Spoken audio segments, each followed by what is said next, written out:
You're listening to Death of the Reader. Flex and Hertz here for your Murder Mystery World Tour, and we are back with more of Agatha Christie's The Body in the Library. You might be thinking to yourself, well, why are you doing more of it? You got to the end of the book last week. And that's because we're doing some screen adaptations. We're going to some strange places with this one. I take full credit for the insanity that we watched in preparation for this episode. It's great. Coming up at the end of today's episode, we'll be discussing the Joan Hickson version, which I think for a lot of people is the quintessential Miss Marple from the 1980s. Yeah. I know a lot of people also have very high regards of the ITV version, which was kind of produced alongside the tail end of the Suchet series, starring Geraldine McEwen and Julia McKenzie. But Herds brought today a series called Miss Ma, Nemesis. Well, hold on now. It's called Miss Ma Nemesis or Miss Ma Goddess of Revenge, which I like much better. It is a Korean adaptation of Miss Marple just in general. Several of the episodes, there's 17 episodes or 34 because they had to split the episodes in half so they could put commercials in the middle. It's a whole thing. But for the sake of discussion, we're going to act as though there's 17 episodes. Quite a few of the episodes are based off of Miss Marple stories directly. But we follow Miss Ma, who has been sent to jail for the past 9 years for the death of her daughter. And this story picks up as she finally starts to put together, who killed her and stumbles across all these other murders along the way that kind of frame the overarching narrative. I should be clear before we continue here that this isn't just based off Agatha Christie. This is a licensed adaptation contracted with Agatha Christie Limited. So it's ridiculous. It's not just the occasional reference in here. This is all the way in, and it's crazy. To be fair, we watched The Body in the Library episodes, but we use that term loosely because really it's a body in a police station. It's so insane. We still get the core clue of the fingernails, but there's so much other stuff going on. And because we are trying to frame the overarching story, so much of our episode time is spent exploring the character of Miss Ma and the people around her and the amazing policemen who are put on the case. We're going to have full spoilers on The Body in the Library, the core text, and its apparition in the show, I think. Yes. But because this is the back end of season 1 of the show itself, we're going to be pretty spoiler light on the actual narrative arc of Miss Ma Nemesis. We'll do our best. But, it all ties around. It all ties in together. Yeah. My goodness. Can we talk about the best part of the entire show? Yes. Because we erroneously watched some previous episodes trying to figure out which episodes were the Body in the Library episodes. I mean, they were all pretty great. They were all pretty great and probably really good for figuring out what we kind of were walking into. Yeah, it was great. But no, for sure. I mean, we got a lot more context, all sorts of stuff that's going on there in the plot. But there was a character, this policeman, Joe Chang-gil, who is by far the best character on the show. He's the bumbling police officer who isn't really going to solve anything, but he's there to throw around accusations at all the characters and be, why are you here looking at this crime again, Miss Ma? And the way that he's clearly a physical actor. He's so physical. His facial posture at all times is aggressive, bemusing. It's incredible. Yeah, he's played by Sung Ji-roo, I believe. Apologies for the Faust pass on these Korean names, but we're doing our best. I don't know if we are, but we're doing something. And he is by far the best part of the show. Whenever he is on screen, shoving evidence into characters' faces, and he doesn't really shout so much. There is a lot of shouting in this show because it's a K-drama, which I'll be honest, I'm not super into. I know that there is an audience for K-dramas. I mean, listen, outside of Korea, if there's anything I've learned about most, national derivative drama franchises, you just have to find the one that suits you. And maybe this isn't yours, but don't sign off K-drama. No. Look, I haven't signed off all of K-drama. I just want you to know I haven't tasted the palette, the full spread of K-drama. No K-drama banquets at Herd's house. Miss Marple is known for the quiet old lady who says very little and there's very subtle character motions that push us where we need to go.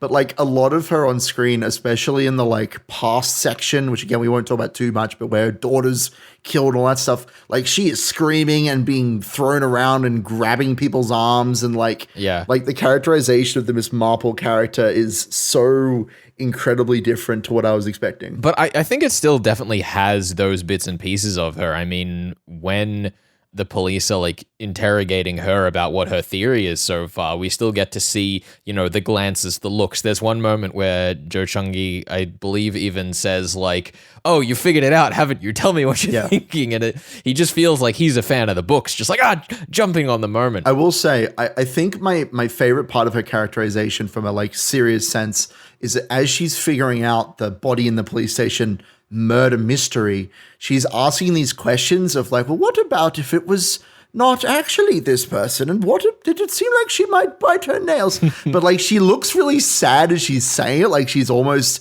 scared to hear the answer to the question she's asking. And I actually really like that take on the character. Rather than just having like an insight to people, I think she's using a large insight on her own past. Yes. The scenes that they use to show her going around like vary so much emotionally between her having like the confidence and the power to just stomp down and say, "This is what happened, you did the crime," to her just like being unable to even hold a conversation with someone because she's like spaced out in a room.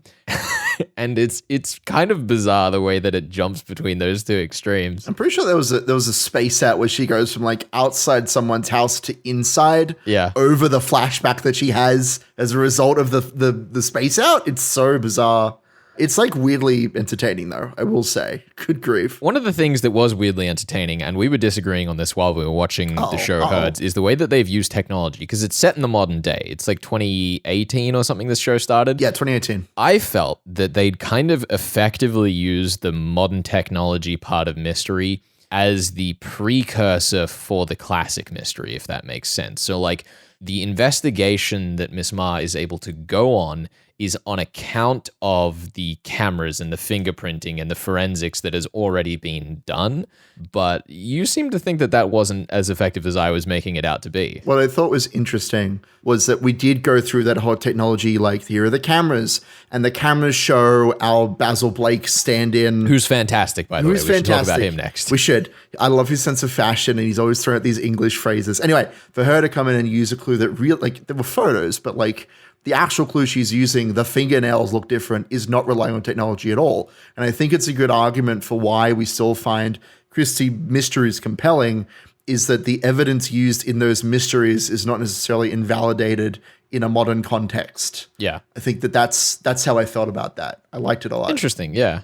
I thought the other thing, jumping back to Basil Blake, that was great is that they kind of tied those characters in a bit more, where he, rather than being a film star and the victim a dancer, they were both like musicians, performers. I mean, one of the cops is even like a K-pop it's ridiculous boy band member, I think. Sounds right. One of them's come back from studying in Berkeley, Basil's like adapted character, and he's insufferable and I love him. And then the replacement for Ruby Keene was aspiring to go and study at Berkeley. So they've kind of thrown in an extra character overlap there to make Basil both more and less suspicious, depending on how into the mystery you are. I mean, he's also like less villainous. Like there's less, I'm taking advantage of you to put you in a movie and exploit you, and more, she was consulting me on her like music career. Yeah. Which, I mean, could still end up being an exploitive thing, but I think that especially because of how quickly we kind of wrap up that mystery to get back to the Miss Ma overarching plot, which is what happens, like he seems like less of a crook in the end. He seems goofier than in the novel. It's a bit more like he's portrayed at the end of the novel, which is really interesting because they do it right from the start. And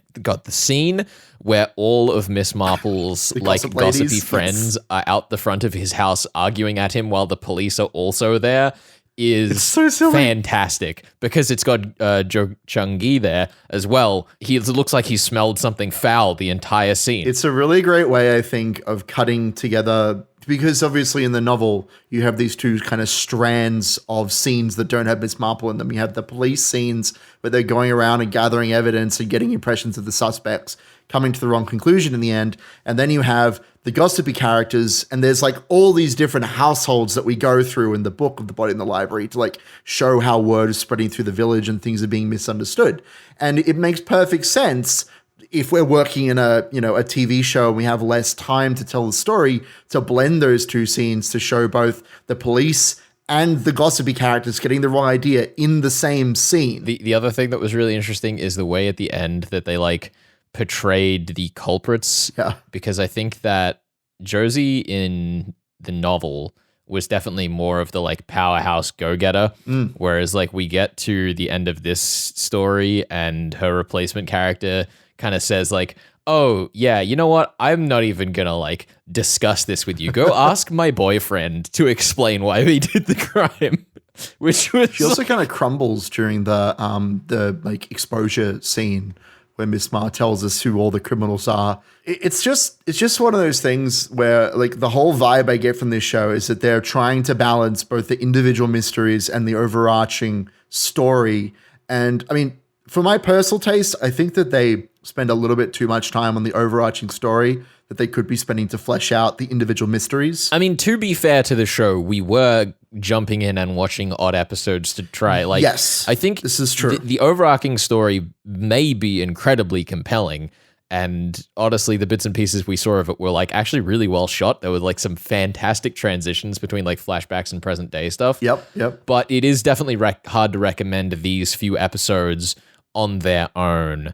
So final verdict before we move on from Miss Ma Nemesis, I think probably watch it as a full series, and I'm compelled by what I saw in this standalone episode.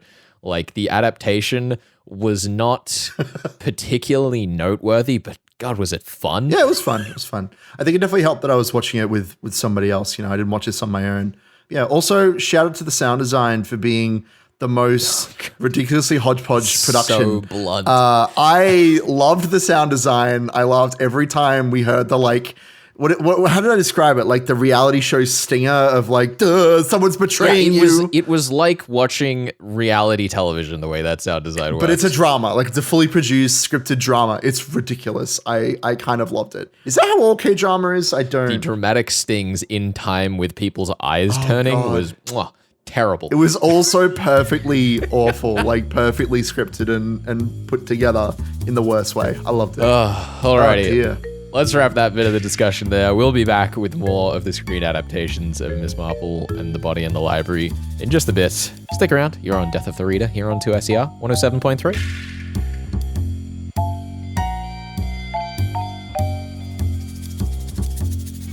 You're listening to Death of the Reader. Flex and Herds here for your Murder Mystery World Tour. And Herds, Flex, we come with an unusual announcement. But not necessarily evil.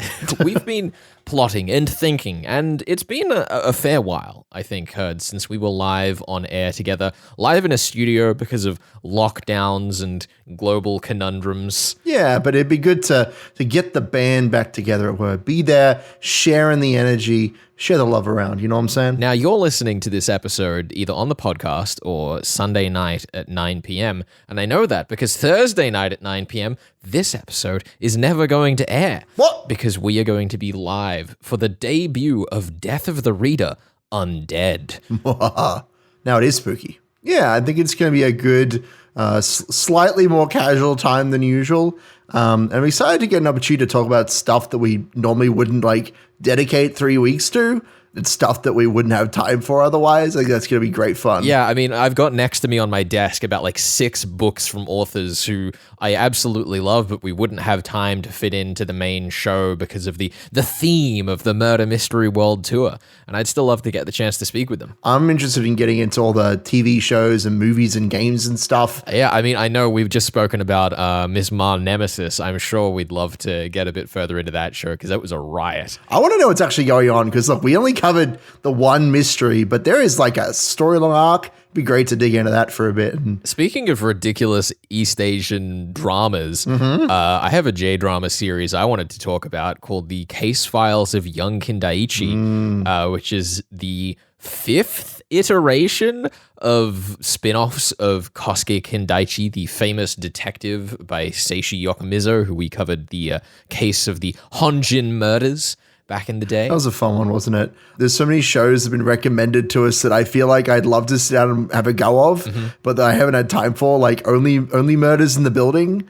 It's the one about a crime podcast, apparently. Look, we have received so many messages about that. Apparently we're just like the main characters in that show, which makes me think I like to think I'm a bit like Selena Gomez. That's my dream. I should be clear, this Thursday, 21st of July at 7:30 p.m. We are not covering all of the above things, but this is a slate of things we'd be interested in talking about. And absolutely, one of the things that we do want to do as a live show is we want to hear from you. So we're going to have a live chat in our Twitter open so that you can tell us about your crime conundrums, what you're embroiled in, and send us your questions, queries, recommendations, and unequivocal praise. Exactly. I'm sure that's all that we'll be getting. Unequivocal praise. Yeah, I'm really excited to like open up a dialogue. We had our old boss Martin. He used to stop us in the hall all the time to chat about murder mysteries that he'd read, and now he's gone. We need any excuse to bring him back on the show, you know? We should also get our new boss Cameron on to prove if he's actually qualified to solve our impending murders. Exactly. That's a tradition that goes back the last 3 years. And besides, we always need more victims for the away team. Victims? Yeah. I mean, how else would you describe the poor people that we have on this show to solve our murders? Oh, dear. Anyhow, as I said, this Thursday, the 21st of July at 7:30 p.m. Sydney time, we are going to be live on air for the first edition of Death of the Reader Undead. Look forward to seeing you there. Yeah, I'm looking forward to it. Should be a bang on good times, what it'll be. We're going to jump back into adaptations of The Body in the Library in just a second. Yes. This is your Murder Mystery World Tour here on 2SER 107.3. Stick around.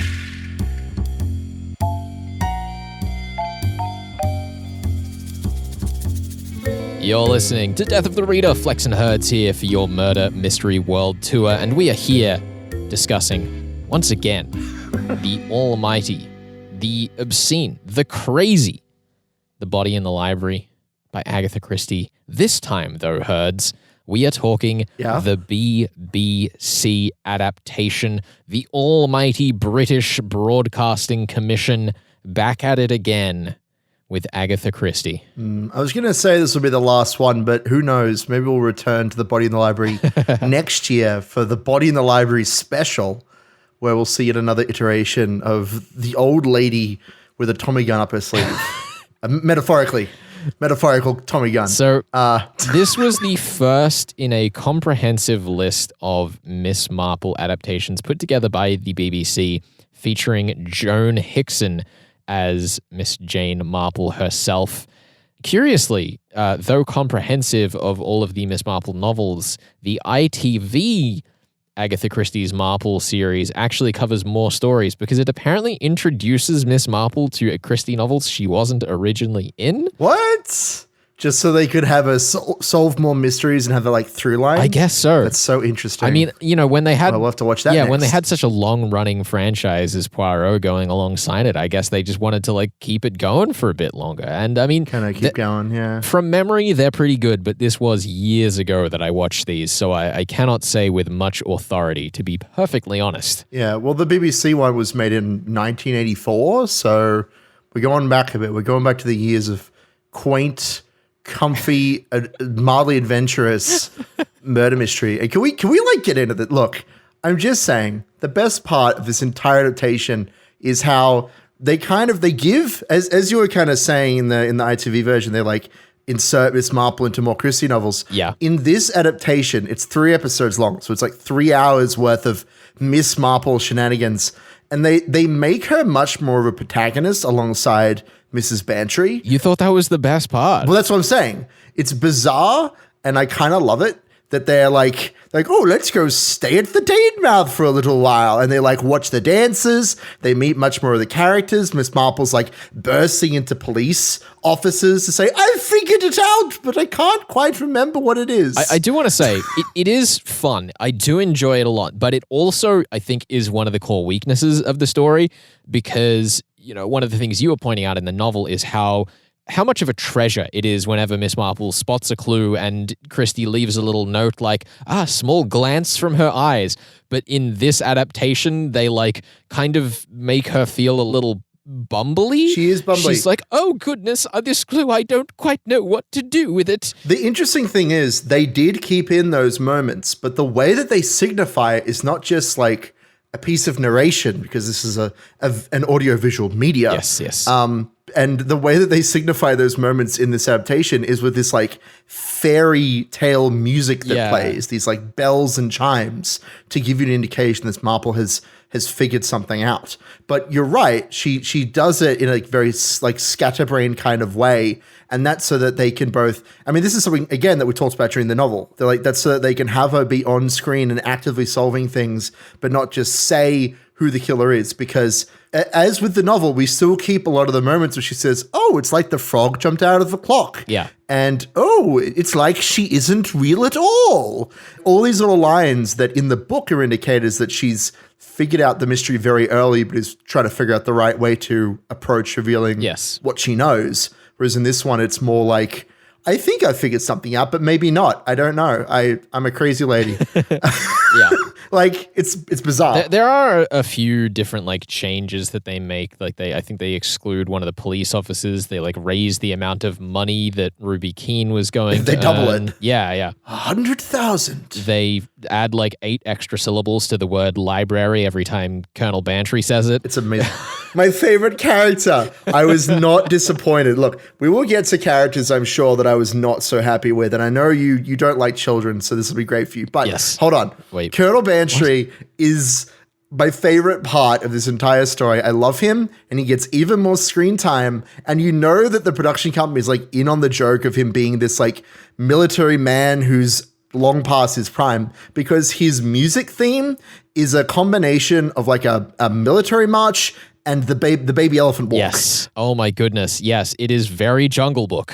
So good. It's very good. He's like barely a participator in the story, but he's always like saying the wrong thing. The scene of him grabbing his gun and going out to stand around with the pigs was just wonderful. It was just wonderful. It's so good. I think his music is also one of the weirdest things, because we were commenting in Miss Nemesis that the like music was the weakest part of that show because of how like blunt it was. But the music in this does the exact same thing. But as you were saying while we were watching it, Herds, it kind of just... It's older though, it fits better, even though they're treating the music the same way. So there's all of these overtop stings, like, you know, the chimes and stuff that go when she realizes, and all of the character themes. But it just works better with how much more quaint the presentation is. Can I say, it fits with the tone that they're going for, the like adventure-y tone that... Because in the K-drama, in Miss Nemesis, like it's all screaming and action and violence and people getting run over with cars. Whereas with Miss Marple, it's, oh no, there's a body. Well, let's go on a journey. Wait, where's that body? Where is the body? How many times do you think they need to say body in the library? What did it get to? It was like it's 8 times. I swear we got to 9. It might have been 9. I remember 8. It might have been 9, but it was a lot. And most of them occur in the first 5 minutes. Which was very funny. But because it is a 3-episode story, right? This is definitely partly for like padding of a sort. I use this word lovingly to like make the time fill out properly. Yeah. But there's a lot of just shots of the countryside and like watching characters like bike through the village, and the police officer like forgets his hat. Like there's a lot of little moments that really don't add anything to the story, but add a lot to the character of the village and of the locations that they visit. Which I think also works really well. It's presented in the way that I would normally describe like filming in an exotic location as like indulgent. It's good. I think that the fact that it is a little bit indulgent and takes its time with things is a strength rather than a weakness. Oh, absolutely. I think, you know, if you are looking for a more modern, compelling narrative progression first adaptation, this is far from the best choice, but it's very relaxing to follow, and I had great appreciation for the faithfulness with which they did adapt it, even to the show's arguable detriment at a lot of times. Well, you say that it was entirely faithful, but there were some characters which either A, got more screen time, or B, were inserted into the story that I think we could have frankly done without. Do you want to go first, or shall I? I think the example that I want to just get out of the way was Malcolm. Can we please? Thank you. Malcolm, he's so bad. He's so bad. yeah, he's just a very socially awkward character who finds the body in the quarry, which is an unnamed workman in the book. And it didn't land. I desperately did not like that character presentation. I don't entirely understand why they included him. It's like it's definitely a comic relief sort of thing. That sort of representation does not hold up. No, not at all. To modern scrutiny at all. That said, speaking of things that don't hold up to scrutiny, children. Yay. Peter, who I forgot in the second week covering the book, I mixed him up with another. How could you forget him? I don't know, Herds. Maybe, as you were saying, maybe I do just hate children. He's the one murder mystery fan, and you were always suspicious of those characters. So I thought he'd stick out like a sore thumb. I mean, he did, but I accidentally rolled him into a different character, which was very, very silly of me. Something that was just really uncomfortable about how slowly they made the children speak at a lot of times was kind of off-putting to me. It's such a specific problem, but yeah, sure. When they're talking with Pamela's friend at the end of the film about it's a flashback sequence to what happened to Pamela, essentially. Pamela's friend and Pamela are talking to each other. Oh yeah, and yeah. The vignette. The actual cadence of the speech there was just so lethargic. It's I'm going to be in film. I'm going to get my photo taken. It just doesn't quite work. No, it was especially where it was a scene that was meant to be this girl feeling excited about her potential future and the tragedy of that moment. It just really held on that moment. It was so bizarre. There was another inclusion that I thought was a bit strange, and that was the inclusion of a Mozart song. So Miss Marple, she keeps thinking of this Mozart song all the way through the 3 episodes. And at the end of it, she says, "Oh, it was because that girl was dressed up like the Duchess in Mozart's song." But she says it at the same time as the fingernail clue. And the punchline is supposed to be, "So it was all just fingernail clippings of Mozart."